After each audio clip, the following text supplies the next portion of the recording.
겸손과 기도. 찬미 예수님. 그때의 12제자 가운데 하나로 유다 이스카리옷이라는 자가 수석 사제들에게 가서 내가 그분을 여러분에게 넘겨주면 나에게 무엇을 주실 작정입니까? 하고 물었다. 그들은 은돈 30잎을 내주었다. 그때부터 유다는 예수님을 넘길 적당한 기회를 노렸다. 무교절 첫날에 제자들이 예수님께 다가와 스승님께서 잡수실 파스카 음식을 어디에 차리면 좋겠습니까? 하고 물었다. 그러자 예수님께서 이르셨다.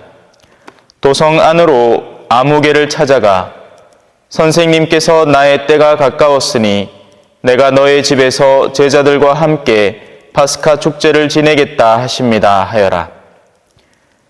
제자들은 예수님께서 분부하신 대로 파스카 음식을 차렸다. 저녁 때가 되자 예수님께서 12제자와 함께 식탁에 앉으셨다. 그들이 음식을 먹고 있을 때 예수님께서 말씀하셨다. 내가 진실로 너희에게 말한다. 너희 가운데 한 사람이 나를 팔아넘길 것이다. 그러자 그들은 몹시 근심하며 저마다 주님, 저는 아니겠지요 하고 묻기 시작하였다. 예수님께서 그들에게 대답하셨다. 나와 함께 대접에 손을 넣어 빵을 적시는 자, 그 자가 나를 팔아넘길 것이다. 사람의 아들은 자기에 관하여 성경에 기록된 대로 떠나간다. 그러나 불행하여라. 사람의 아들을 팔아넘기는 그 사람은 차라리 태어나지 않았더라면 자신에게 더 좋았을 것이다. 예수님을 팔아넘길 유다가 스승님, 저는 아니겠지요 하고 묻자 예수님께서 그에게 네가 그렇게 말하였다 하고 대답하셨다. 주님의 말씀입니다.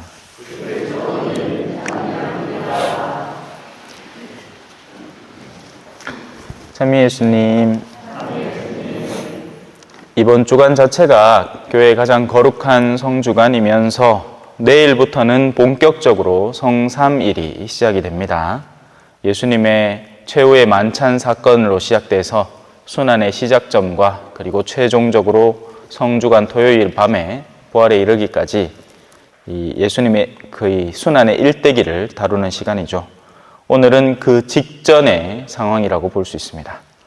유다의 말을 유심히 보신 분이라면 같지만 다른 걸 발견하게 됩니다. 제자들은 이렇게 묻습니다. 주님, 저는 아니겠지요. 유다는 스승님, 저는 아니겠지요 하면서 호칭에서부터 변화가 생깁니다. 주님은 내가 온전히 나를 내어 맡겨서 따를 수 있는 분을 나의 주인으로 모시는 나의 주님이고요. 그래서 술꾼들은 소주가 주님이죠. 농담이었습니다. 하지만 사실이에요. 그들은 술을 섬깁니다. 술이 있는 곳, 술이 자신을 이끄는 곳, 술이 나를 유혹하는 곳이면 어디든 달려갈 준비를 하고 있으니 그들은 술을 주인으로 모십니다. 반면 세상을 주인으로 모시는 사람도 있습니다. 세상의 여러 돈벌이들, 세상의 가치들, 그리고 유다도 예외 없이 은돈 30양과 그리고 수석 사제라는 권력 집단 앞에 그들을 주님으로 모시고 있는 모습을 보이죠. 그래서 유다에게는 더 이상 주님이 아니게 되었습니다. 스승님이 되게 된 거죠. 그냥 허울 좋은 가르침을 전하는 껍데기 좋은 위인 정도인 겁니다. 아닌 게 아니라 수많은 신앙인들 사이에서도 예수님의 수준이 자신에게는 그저 스승에 불과한 사람들도 많습니다. 성당을 몇십 년을 다니면서도 그 내면 안에 자신의 진정한 주인의 자리에 예수님이 없는 겁니다. 그래서 그 예수님을 너무나 쉽게 내동댕이 칠 수 있는 상태로 살아갑니다. 왜? 다른 주인이 부르니까요. 뚜렷한 거 아닙니까? 자신의 진짜 주인이 나를 부르면 나는 내 아의 주인이 아닌 존재를 언제든지 내동댕이 칠 수 있는 겁니다. 우리의 자녀들이 오늘날 그렇게 살고 있죠. 옛날에 그렇게 교리교사를 열심히 하던 친구들, 성당에서 활동을 열심히 하던 친구들, 더 이상 그들의 마음속에는 예수 그리스도라는 분에 대한 인지 자체가 주인의 의미를 형성해내지 못하고 있는 겁니다. 그래서 내동댕이 치는 거죠. 유다에게는 더 이상 주님이 아닙니다. 스승입니다. 일독서는 우리가 하느님의 의지를 따르는 이들, 그러니까 오늘 복음을 보면 이제 유다의 앞부분이 나오고 제자들의 행동이 나옵니다. 제자들은 이걸로 요약될 수 있습니다. 제자들은 예수님께서 분부하신 대로의 따옴표를 치면 됩니다. 제자들은 딴 거 안 합니다. 예수님께서 의도하시는 것을 합니다.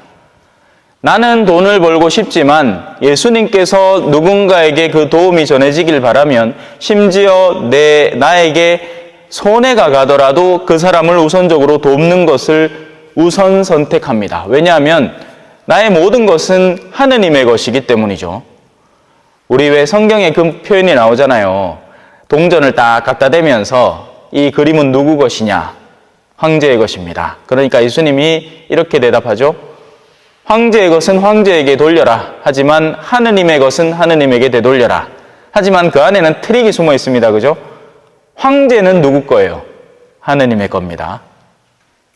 세상에 창조주의 것이 아닌 것은 단 하나도 없습니다. 하지만 황제를 사랑하는 이에게는 그래도 예수님이 황제의 권위는 인정하는구만 하고 퉁치고 넘어가겠죠? 아닙니다. 착각하는 거죠. 모든 것은 하느님의 것입니다. 자, 제자들은 항상 위의 뜻이 우선됩니다. 자기들에게 위의 뜻은 당장 예수님이죠. 왜냐하면 예수님은 베드로가 고백한 대로 그리스도이시기 때문입니다. 하느님으로부터 기름 부음 받은 자, 그리스도. 내일 이제 오전에 성류 축성 미사가 있을 터인데요. 그 가운데 한 성류의 이름이 크리스마 성류죠. 그리스도라는 말 자체가 기름 부음 받다라는 거라서 거기에서 나온 말이 크리스마 성류라는 겁니다. 근데 그건 마치 역전 앞하고 똑같은 말이에요. 기름입니다. 저 혼자 웃기죠? 자, 그래서 죄송합니다. 제자들은 항상 위의 뜻을 따릅니다. 그러는 동안 어떻게 되겠습니까? 이제 밑에 있는 것들이 자신의 역량을 발휘하려고 합니다. 우리는 세상과 분리되어서 살아가는 것이 아니라 위의 의지를 가지고 와서 아래를 살아가기 때문입니다. 그러다 보니 이 하느님으로부터 온 의지라는 것과 세상이 우리를 이끌어가려는 의지라는 것은 항상 만나면 좋은 친구가 아니라 충돌하게 됩니다. 부딪힐 때마다 충돌하게 됩니다. 너무나 자연스러운 결과겠죠. 나는 절제 있게 술을 먹고 싶어 하는데 세상의 의지는 야 오늘 같이 좋은 날 한 잔씩 걸치는 거지. 니 뭐 어디 애처가가 에이 잘났어. 아이고 네가 언제부터 그랬다고 자꾸 놀리고 빈정대고 하면서 그 의지를 꺾어버리려고 하죠. 아내와 자녀들을 너무나 사랑하는 이 남편은 존귀함을 가지고 있습니다. 하지만 그의 친구들은 그런 존귀함이 꼴사나울 뿐이죠. 세상은 값진 것을 찬양해야 되고 허영을 기뻐해줘야 되는데 하느님으로부터 의지를 받은 이는 식별의 눈을 가지고 그러한 것이 실제 더러운 무엇보다 더 더러운 내면이라는 것을 이해하게 됩니다. 그래서 더러운 양 피하게 되죠. 그러면 그 사람들 눈에는 그렇게 처신하고 행동하는 이가 너무너무 싫은 겁니다. 이런 종류의 강론은 사실 지난번에도 했습니다. 사실 이거 지난번에 다 했던 거예요. 그죠? 기억나십니까? 기억 안 나죠? 그게 좋은 점입니다. 우리는 기억을 못 한다는 거. 금방 까먹는 거예요. 그라이 또 들어도 새롭고 또 들어도 새롭잖아요. 제가 가진 특징 중에 하나예요. 저는 어디 놀러를 가잖아요. 그러면 갔다 오고 나서는 그 순간의 즐거움을 만끽하고 잊어요. 그러면 또 가면 또 즐거워요.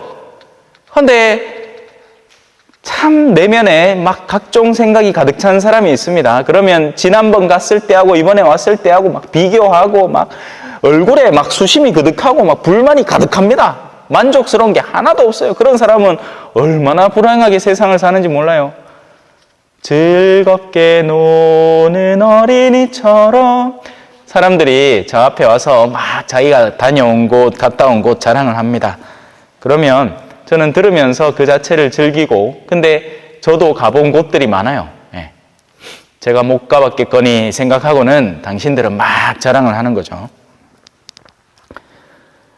모든 순간을 그 순간 나름대로 즐기면 됩니다. 오늘 독서는 위의 의지를 받은 이의 고충에 대해서 서술을 하지만 최종적으로는 그럼에도 불구하고 내가 어떤 의지를 따라가는지를 알기 때문에 내가 받게 될 최종적인 희망에 대한 서술입니다. 나는 매질하는 자들에게 내 등을, 수염을 잡아 뜯는 자들에게 내 뺨을 내맡겼고, 왜냐하면 악은 오직 선한 의지로 상쇄시켜야 되기 때문입니다. 누군가 금전적 손해를 봤어요. 그러면 그 손해는 어떻게 메꿔집니까? 다른 누군가가 벌인 것의 선의로 메꿔집니다. 그죠?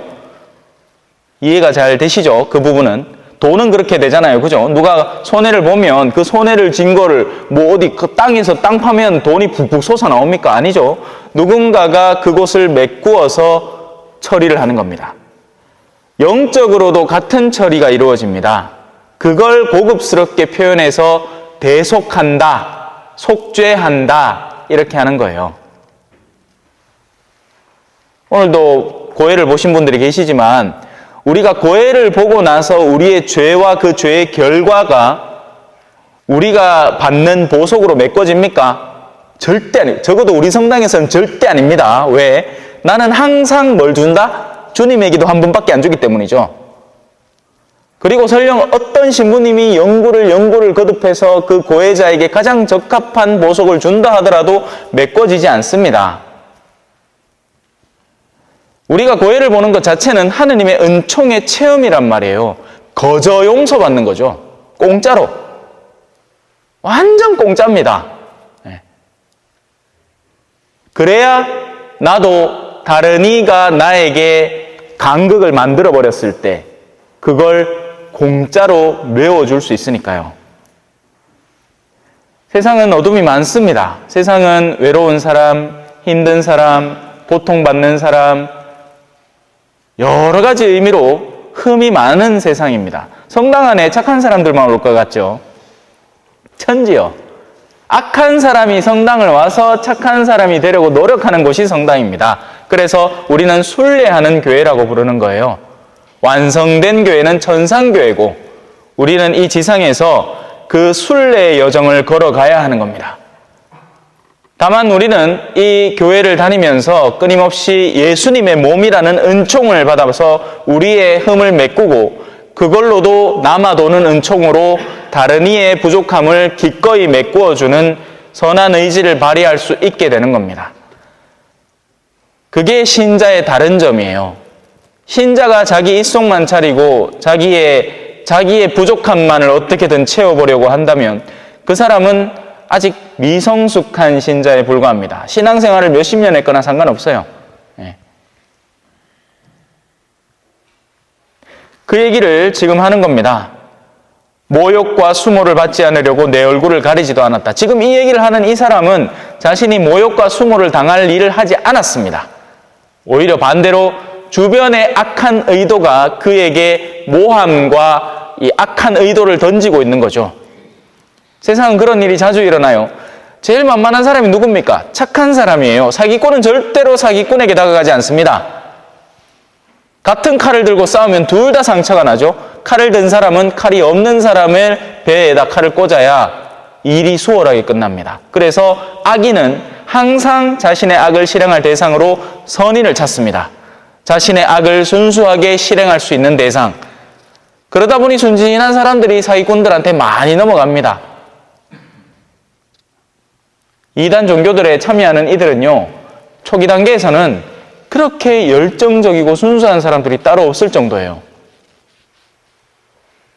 그런데 나중에 단계를 거듭하다 보면 스스로 악인이 되어갑니다. 왜냐하면 어느 순간부터는 이게 잘못되었다는 것을 알면서도 멈출 수 없는 열차에 타버렸다는 것을 인지하고 있기 때문이죠. 사실 뛰어내리면 돼요. 하지만 뛰어내리는 순간 자신이 다칠 것이 충분히 보이기 때문에 지금까지 쌓아온 인간관계와 세상에서 형성한 것들을 그게 그 가장 근간에 이교가 있기 때문에 그걸 버린다는 것은 곧 그 모든 것을 같이 내던진다는 꼴이 되기 때문에 쉽게 못 버리는 겁니다. 그러다 보면 나중에 피해자가 나중에 어떻게 되겠어요? 가해자가 되는 겁니다.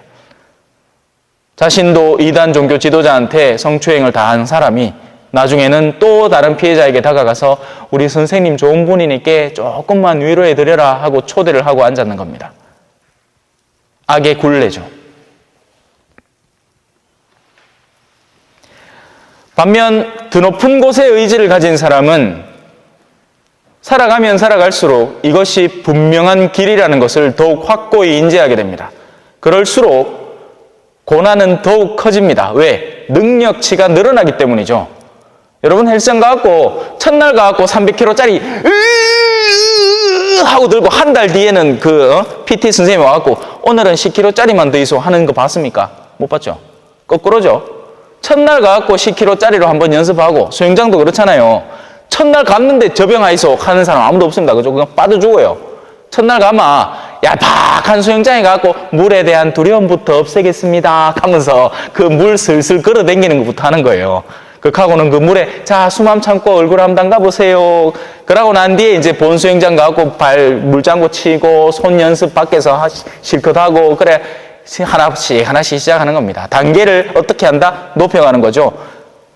그러니 자연스럽게 상상할 수 있겠죠. 신앙의 깊이를 더해가면 더해갈수록 고통의 깊이도 같이 더해질 수밖에 없습니다. 왜? 그것이야말로 우리가 진실된 신앙을 갖고 있다는 가장 훌륭한 징표가 될 것이기 때문이죠. 신앙생활을 해서 안정을 추구하는 게 아니란 말입니다. 성당 왜 나오세요? 마음의 평화를 위해서요. 틀렸습니다. 성당은 마음의 평화를 주는 곳이 아니에요. 마음은 불편해질 겁니다. 전에 안 하던 봉사도 해야 되고 그 봉사를 하면서 사람들에게 칭찬을 듣는 게 아니라 도로 비난을 받고 빈정거림을 듣게 되고 매이지 않아도 되는 쓸모없는 생각들에 매여야 할 테니까요. 하지만 그럴수록 우리는 더 이런 메시지들에 파고들 수 있는 거죠. 맞죠? 지금 제가 하는 말에 무수히 동의를 하는 분들이 계시는가 하면 지금 제가 하는 말이 도대체 뭘 저렇게 강조하시려나 이해를 못하는 분들도 얼마든지 계실 겁니다. 주 하느님께서 나를 도와주시니 나는 수치를 당하지 않는다. 그러기에 나는 내 얼굴을 차돌처럼 만든다. 나를 의롭다 하시는 분께서 가까이 계시는데 누가 나에게 대적하려는가? 최종적으로 모든 것에 대한 의로움과 그릇됨을 가릴 분은 세속 사람이 아닙니다. 여러분 세상은요 심지어 대법원까지 가서 판결되는 것들조차도 오류가 있을 거예요. 왜냐하면 사람들은 미흡하고 모자라기 때문이죠. 법정에서 모든 것이 올바로 판결되리라고 생각합니까? 아닙니다. 힘있고 증거자료를 제대로 준비하고 상대를 얼마든지 기만하고 속이려는 사람들이 승기를 잡을 겁니다. 상대가 갖고 있는 증거를 미리 사전에 파괴해버리고 사람들의 여론을 호도하고 이런 식으로 해서 자신들의 승기를 잡는 거죠. 변호사 로펌이 괜히 있는지 아십니까? 옛날에 영화 중에 훌륭한 영화가 하나 있습니다. Devil's Advocate이라고 악마의 변호인이라는 영화입니다. 키아누 리브스가 굉장히 젊을 때 알파치노하고 같이 찍은 영화예요. 거기 보면 한 변호사가 그 맑고 밝은 마음을 지니고 있던 변호사가 갈수록 권력과 재력의 희생양이 되어가면서 최종적으로는 악마의 자식으로 부활하는 장면들이 연출됩니다. 정말 의로움을 변호하기 위해서 변호를 하는 게 아니라 이 사람이 뻔히 중범죄자인 것을 알면서도 수임료를 위해서 변호하는 거죠. 세상은 그렇게 돌아갑니다. 세상 안에서 의로움을 찾겠다. 망상이겠죠. 나를 의롭다 하시는 분과 가까이 지내야 됩니다. 그래야 세상 안에서 그 어떤 일을, 모진 일을 당하더라도 마지막에는 웃으면서 빠이빠이 할 수 있습니다. 아디오스. 아디오스라는 말은 영어로는 to, 누구에게. 디오스라는 말이 우리 냉장고 이름이잖아요. 디오스가 하느님입니다. 신. 그래서 하느님께 맡겨드립니다. 당신이 뭔 소리를 하든 아디오스. 하느님한테 맡기고 나는 갑니다. 잘 있거라 나는 간다. 올 저녁부터 해서 내일부터 예수님은 성목요일 성유축 성미사로 토요일 성야까지 나는 간다. 잘 있거라 나는 간다. 하지만 그분을 따라갈 자들도 생겨나겠죠? 누구겠어요? 주님이 시키는 대로 하는 이들, 주님을 진짜 주님이라고 부르는 이들, 그 마음에 속임이 없고 거짓이 없는 자들, 그들은 최종적으로 자신들이 그렇게 간절히 바라던 주님을 따라가게 될 겁니다. 예수님을 팔아넘길 유다가 스승님, 저는 아니겠지요 하고 묻자 예수님께서 그에게 그건 네가 그렇게 한 말이다 하고 대답하십니다. 그건 내가 그렇게 하라 한 것이 아니라 네가 스스로 식별해서 그것이 더 낫겠다 해서 그렇게 대답하는 순전한 거짓말이다. 오늘 복음 환호송 두 번째 파트 또는이라고 해서 오늘은 첫 번째 걸 읽었고요. 두 번째는 이렇게 되어 있습니다. 저의 임금님 경배하나이다. 당신은 아버지께 순종하셨나이다. 도살장에 끌려가는 순한 어린 양처럼 십자가를 지고 가시나이다. 아멘. 찬미 예수님, 겸손과 기도.